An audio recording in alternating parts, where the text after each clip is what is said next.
Alright, so this build guide is going to cover the Lightning Swarmblade build. It's a build I've come to enjoy with during the last Epoch open beta Pack the Party server event. And now that 0.9 is actually here, you can actually play multiplayer last Epoch with all of your friends, or go SSF and have like server authoritative saving. So the game no longer saves on your own computer. It is now fully online with like real servers and everything. So it is absolutely a blast to be able to play and actually have meaningful progression and be able to like grind your characters out. And like with the leaderboards coming pretty soon, and the we're gonna have town hubs, we're gonna have item linking in chat, and it's gonna be a blast to actually gear up your character and compete with others in the leaderboards in last Epoch 0.9. So this video is covering the Swarmblade, which will be using tornadoes to proc lightning, and these lightning will scale with your skill tree of your tornado. So you're going to be dealing a lot of damage. It can get really fast. You can go above 200% movement speed with this build. And you'll also be able to completely destroy bosses. Single target is good. Movement speed is good. Pretty much everything about this build is just insane. And it has a lot of nice mechanics that I'll go more in depth into right now. So, first of all, what skills are we using? We're using mainly Swarmblade. We're using the Armblade Slash, which is this one here. It's your main attack, like so. And then since this this attack uses the Serpent Strike tree, you're gonna get basically free dodge, so that your dodge increases exponentially with a multiplier on it, and you'll be able to get this to like really high dodge. So let's go straight into the skills, right? First of all, Swarmblade, we go into Viper's Call to get the Serpent Strike tree that applies to it. We get Health and Rage gain on kill. This will enable us to basically sustain our rage. Since we're going to be a 100% crit chance build, we are going to sustain by hitting rare mobs, killing mobs, and always critting, basically. This is the main node that you want to take to deal our damage with this. It's going to be casting tornadoes at 6 stacks, and this will further reduce the amount of stacks needed to 4, and it will increase the damage by 80%, which also does increase the lightning damage of your tornadoes by 80% as well. So this like is the most important part of the tree. We're going down here, getting this node just to go to the Maelstrom stacks on dive. So every time you dive, you will get a couple stacks of Maelstrom, and Maelstrom will do a lot of good things for us, and we'll go into that pretty soon. So that is why we take this node here. We take the rest of our points. We'll go into Wasp's Flight to get attack speed, and of course we cap our crit chance with this by getting 10% flat crit, which will increase dramatically our crit chance while using affixes like increased critical strike chance. So this is not like this is like increasing the base crit, which will get multiplied by your increased critical strike chance. And this is just one node that we take to get to this one. So if I had any more points, like 22 points, 23, 24 points in Swarmblade, I would pump the rest of them in Wasp Flight to get even more attack speed, because attack speed basically scales our defense and our offense all at the same time. So next up, we have Serpent Strike. Serpent Strike, we take the Coal here for 18% kill threshold. It's really powerful. So this is like one of the most important node. Then we have the dodge rating per use, so 12% dodge multiplicative. So every time that we attack, we get 12% more dodge. So that's really powerful as well. We go one node here for the bleed to get into 15 attack speed. So this one, as well as I just said, attack speed basically is the main stat of the build, where you want to actually build damage and damage reduction by scaling attack speed. We go for armor shred chance because we're a hit-based build, and our lightnings will deal more and more damage the more stacks of shred there are on the mob. And then we go for, like, we have extra points that we could basically put anywhere. I decided to put one in Armor Shred per Dexterity. I decided to put some in Cobra Lunge because you kind of want to be always attacking mobs to stack all of your buffs. And this node doesn't work that well in Swarmblade form, but still sometimes it does, and sometimes it will help you. And we don't really have anywhere else to put them. You could arguably put one more point in Devour Prey, or even like some in Eye of the Viper, but we're not scaling our melee attack damage. We're scaling our Tornado Lightning damage. So yeah, that's why I decided to go here. So as we know, in Swarmblade form, each time we dive, we will cast Maelstrom. So Maelstrom, what does this give us? It gives us haste, it gives us frenzy at 6 or more stacks. So that's why we go here mainly. It also gives us another proc of lightning, but it does. This one is not scaling at. It's not scaling with the tornado tree, so it will not do as much damage. But it's just another source of applying ailments like armor shred. So you grab the stack duration. You grab the mana efficiency because it will consume less rage when you dive to get to these nodes here. And then another important node is dodge rating per stack of Maelstrom. As we know, we're getting multiplicative dodge rating per use on every time we attack. So it's going to be really, really good to increase the amount of dodge that we have. We can get like upwards of 80% dodge on this build. And then this one is very, very interesting because this will convert the cold damage to physical, and it will also make it so that your Maelstrom no longer chills, but it slows, and you're getting global increased stun chance around here. So you get 60% stun chance per stack of Maelstrom, and we can easily get like quite a few stacks of Maelstrom all the time. And well, now I just went out of Swarmblade form because I wasn't attacking for so long. But this will make it so that you have so much stun chance that most of the mobs that you will attack, they will just be stun locked all the time. Even bosses sometimes, even Orobis, even like multiple high health mobs, you'll deal so much damage and attack so often with your lightnings that you'll be able to stun them. So this is for that. The tornado here, we're grabbing this for our main damage. So this is where all of our damage comes from. Main thing, charge storm.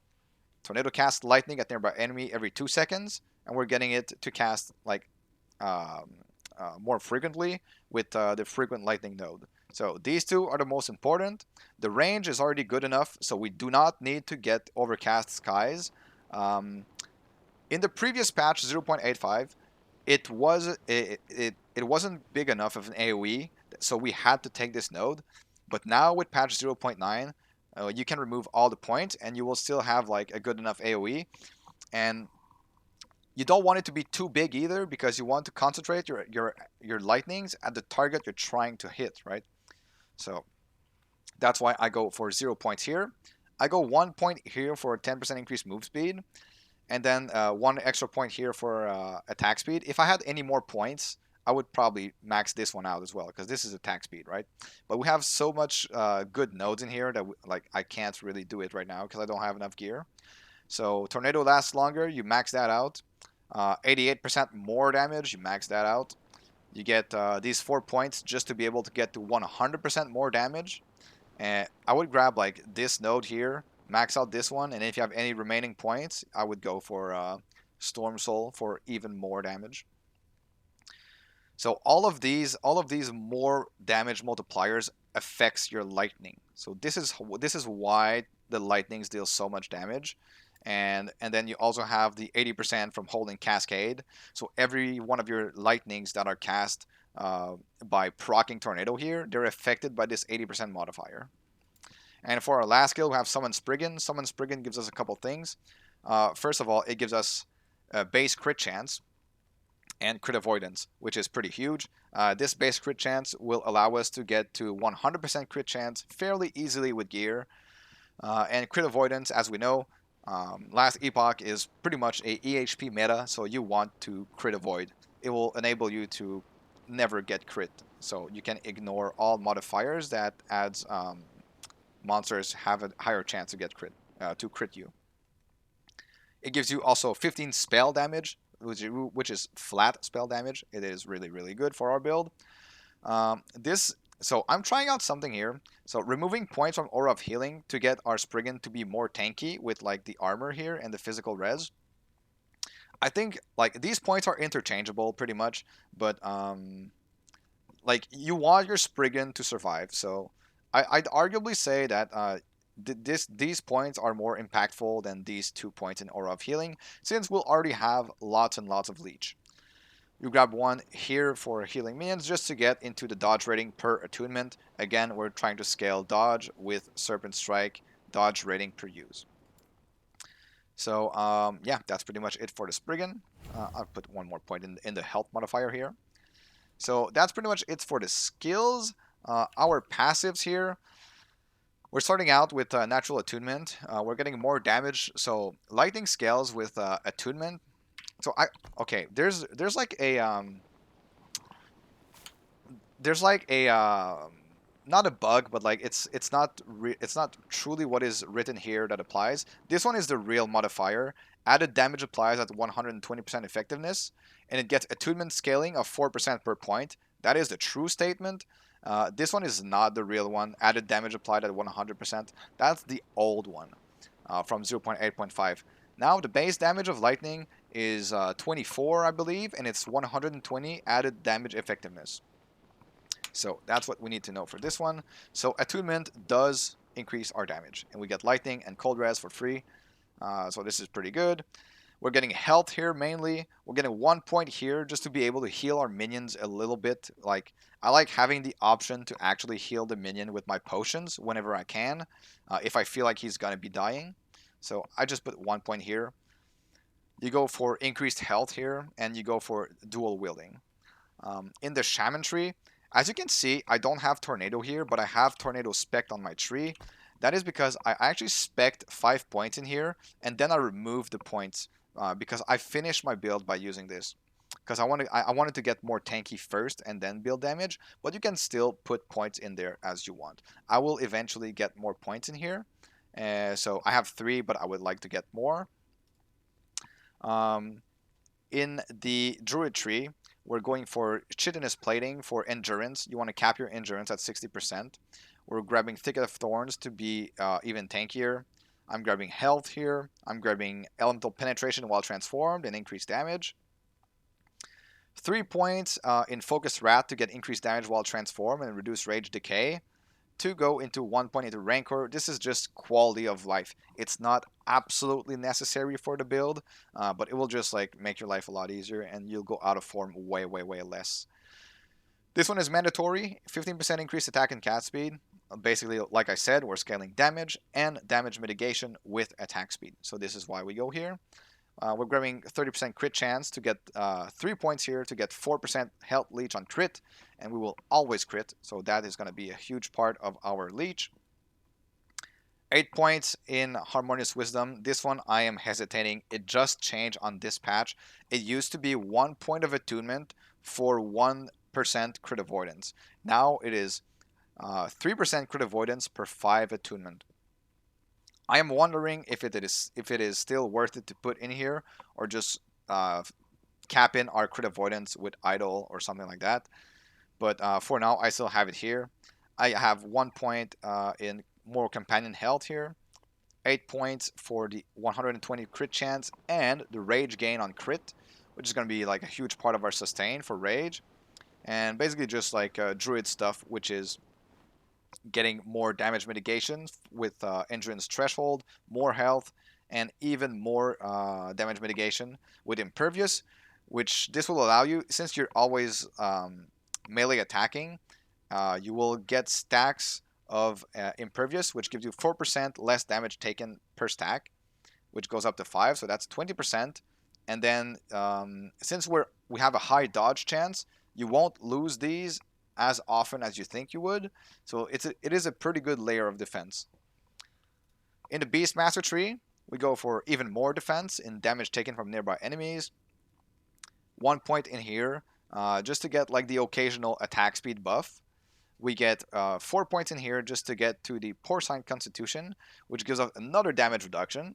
So as you can see, we're trying to be as tanky as possible since all of our damage is going to come from somewhere else. So damage reduction here, aspect of the boar. We have 1 point just here because we need one for to be able to get it our points into Portine Constitution. So why not grab 12 more health, be even more tankier. And then we proc aspect of the boar on melee hit. You can I have 1 point right now. You can put 2, you can put 3, you can put more if you want. Just feel free to adjust this as you see fit. So that is pretty much it for the passive tree. So I have a few gear planners for you that I will show you right away.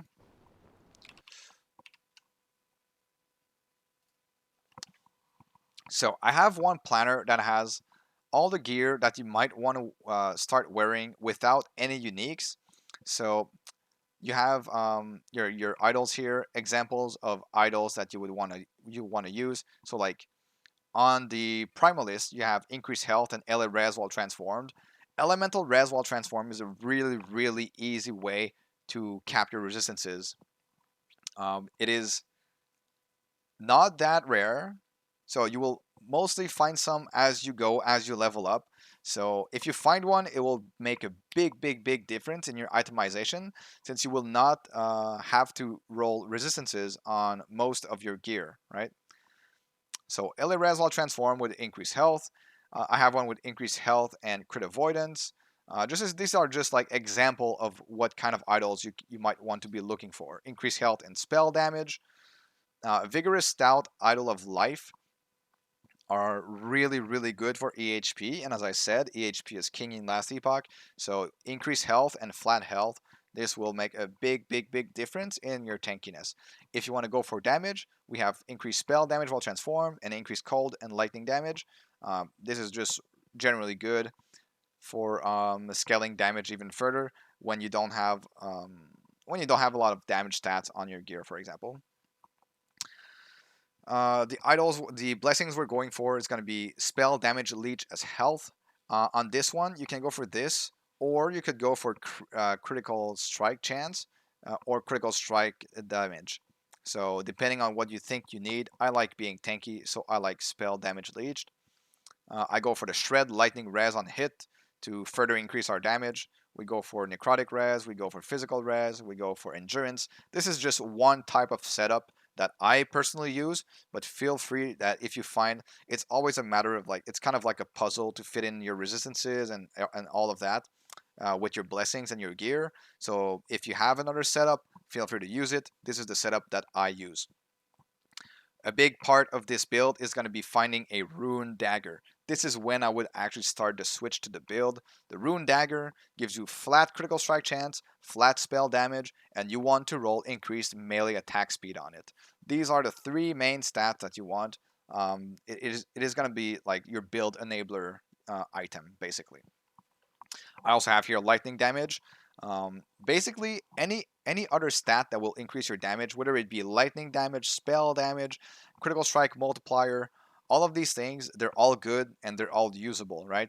All you need is, I would absolutely recommend always having melee attack speed though, because it increases not only your damage, but also your damage mitigation by giving you more dodge. Armor Shred on hit is really good for damage as well. Don't underestimate Armor Shred. It is incredibly powerful, and apply Frailty on melee hit is for your tankiness. On your offhand, you want to have a Katana. This gives you 60% critical strike multi, and it can roll a flat spell damage roll on it. So it is really good for that. And it can also roll Shred Armor on hit and Shock on hit as well. So Shock will increase your damage and it will also increase your chance to stun enemies, basically. So you want Shock, Shred, and Frailty as elements. For your body armor, there is a new type of implicit right now. It is flat spell damage added. So this there are multiple choices you could go. You could go for movement speed, you could go for spell damage, you could go for increased health and cooldown recovery, but I feel like getting more damage is pretty beneficial in an endgame setup. So we go for level of Tornado, level of Swarmblade, health, and increase health. Always important to scale your EHP, guys. So health and increase health on the armor, health and increase health on the helmet as well. This one is a new base as well, so it has increased health and damage leeches health. And on this one, you go like the prefixes are mostly offensive stats, and the suffixes are defensive stats. So you want to go for stuff like increased damage while transform, critical multiplier while transform, lightning damage, whatever. All the damage stats. I'll have a loot filter in the description below for you guys, so you can start using that and then modify it to your liking. The belt, we use either a bronze belt or the other belt that has 100 armor as well, because the armor is not negligible, so it will also increase your EHP. You go for hybrid health, increase health, lightning damage. I really, really like the ailment cleansing on potion use, because this, like, whenever you get like hit by multiple poison enemies, you will just press one button. You just grab a potion and then it cleanses everything. Really, really good affix on belts. For the boots, you go for movement speed.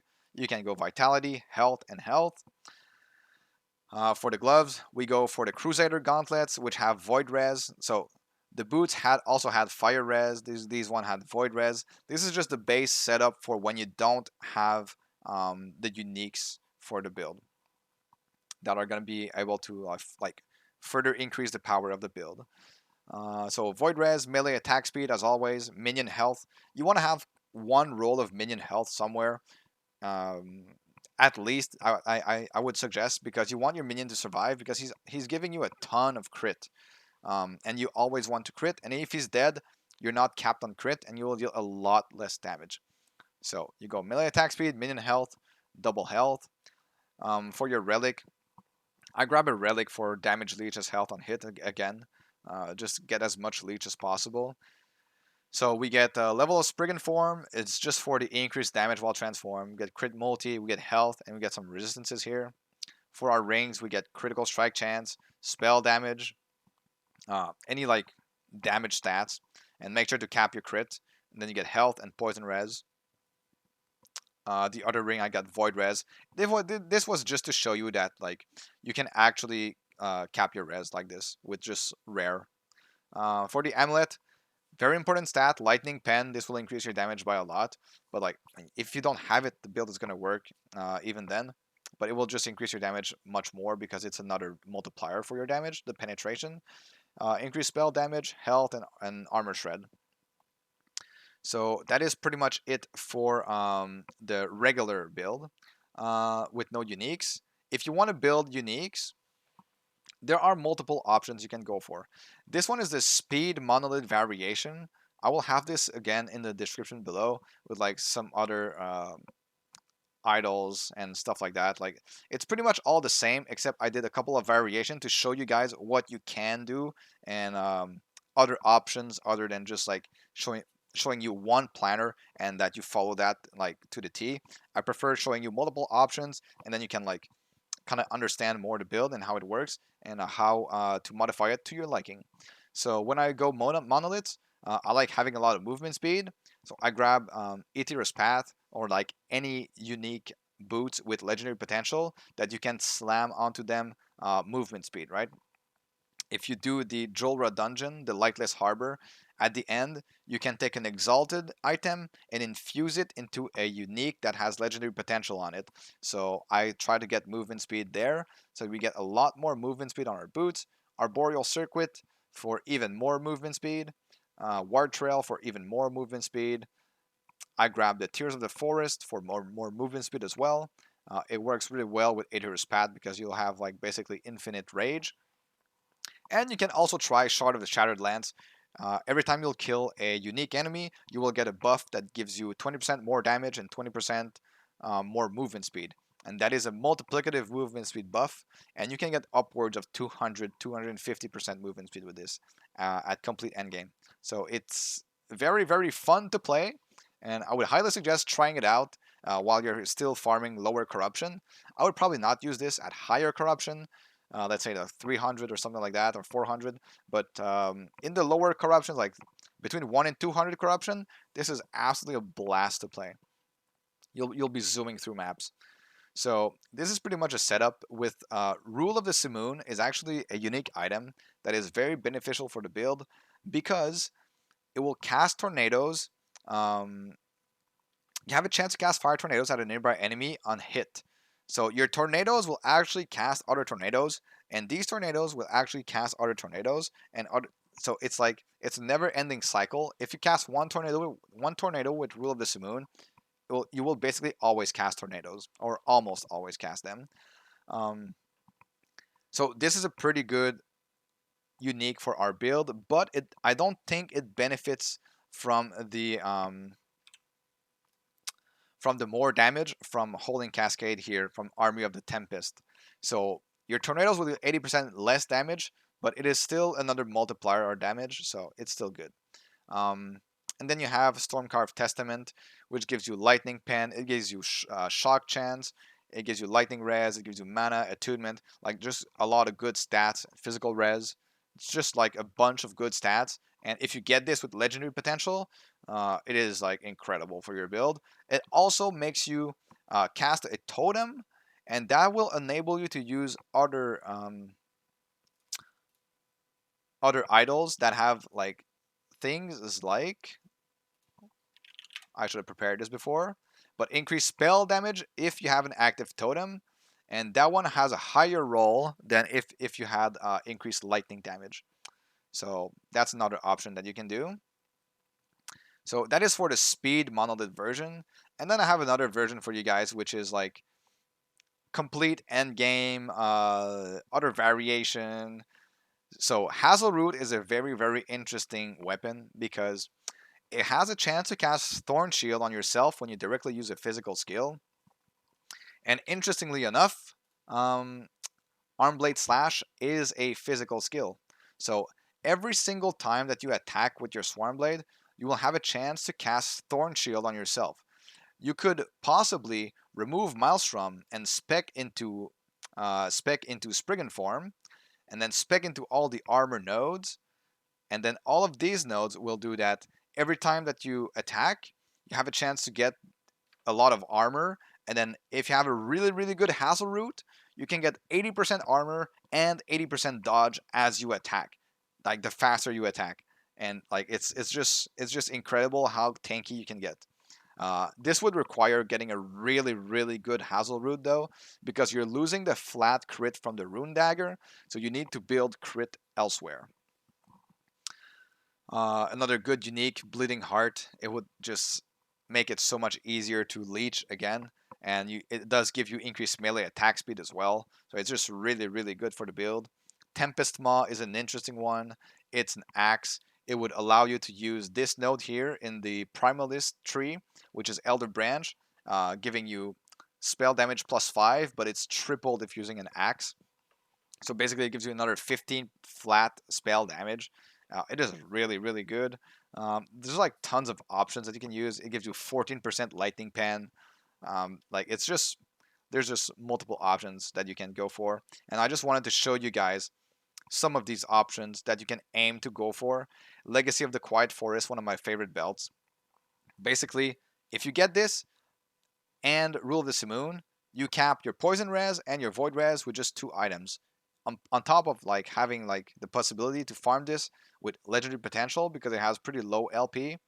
It makes this one of my favorites for the build, and I'm gonna aim to farm this. Yeah, so that's pretty much it for the build guide, guys. I'm gonna post all the links to the filters, to the planners, and if you have any more questions, feel free to hit me up on Twitch or leave a comment below, and I'll see you guys in the next one.